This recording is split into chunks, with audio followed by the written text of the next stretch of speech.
I'm Wendy Goldberg. I'm a developmental psychologist in the Department of Psychology and Social Behavior. We as a society need to care about autism. It is affecting 1 in 110 children. It is affecting the children's performance in every aspect of their life, from friendships to home relations to school performance to later adaptation and the ability to have jobs or to live independently. Our research, which has linked parents' retrospective reports of their children's development to videotapes coded by observers, has shown that parents are not always the most reliable reporters of children's behavior. This means that medical professionals and teachers need to supplement parental accounts with other material, and they need to find other ways of cueing parents' recall.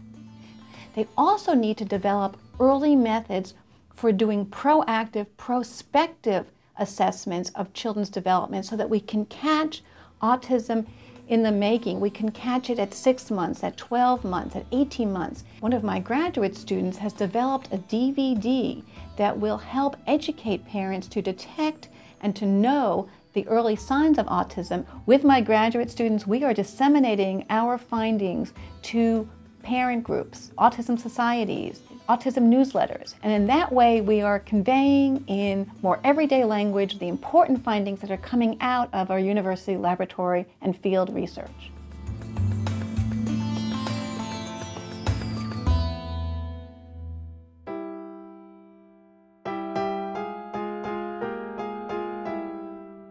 I'm Roxane Cohen Silver, and I'm a professor in the Department of Psychology and Social Behavior here in the School of Social Ecology.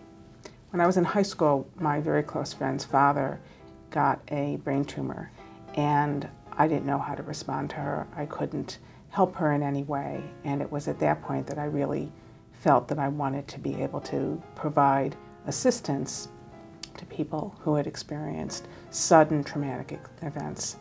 I study how people in communities cope with traumatic life experiences, both personally experienced events as well as community-wide disasters, like the September 11th terrorist attacks or the Columbine High School shootings, natural disasters like the Southern California firestorms, and the recent 8.8 earthquake in Chile. I have interviewed thousands of individuals who've been exposed to natural disasters or man-made disasters, and typically we find there isn't simply one way in which people respond. One of the things that I have found in recent years is that individuals do not have to be directly exposed to a disaster in order to be significantly impacted. Although society holds assumptions, very strong assumptions about how people are supposed to respond after a disaster or after a traumatic life experience, the empirical data does not support these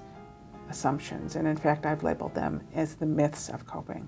In 2005, I had the opportunity to speak and take my message to a congressional panel on the importance of psychology in policymaking. In addition, I've had the opportunity to serve as an advisor for the Department of Homeland Security since 2003. I got invited to Chile. I met with people in the highest level of government, and I talked about the importance of collecting data, the importance of getting the message out that people's responses might be different than assumptions about what their responses would be like.